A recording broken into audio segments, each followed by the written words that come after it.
Never really know just what you want. With you I don't ever feel calm. I can feel the sweat inside my palms. Play with me like cats and a string. You don't understand the pain it brings.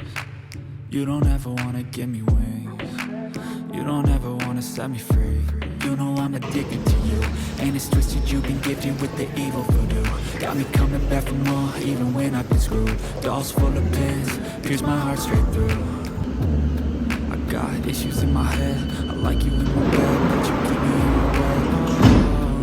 Oh, everything is like a test, I better not text or I'll come off desperate. But if I lay down and I play dead and I stay dead, baby you'll get sick of being the monster out of my head, under my bed, thinking something out of my nightmares, standing right there.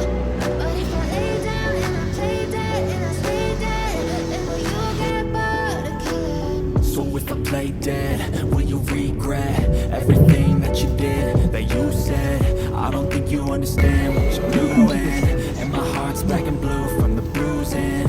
I feel like when I'm with you I'm losing.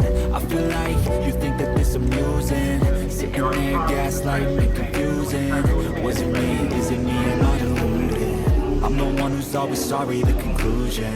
Even though I offer all of the solutions, I wish you loved me like I love you, it's stupid. When I'm alone with you I never feel lucid. I wish I wasn't struck by Cupid. I wish when I first saw you I knew this. When I'm with you I feel so useless, I feel diluted, my heart's been wounded. Silhouettes of you are like a taunt. Never really know just what you want. With you I don't ever feel calm. I can feel the sweat inside my palms. Play with me like cats and a string. You don't understand the pain it brings. You don't ever wanna give me wings. You don't ever wanna set me free. But if I lay down and I play dead and I stay dead, baby you'll get sick of being the monster out of my head, under my bed, thinking something out of my nightmares, standing right there. But if I lay down and I play dead and I stay dead, then will you get bored of killing me? Then will you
City.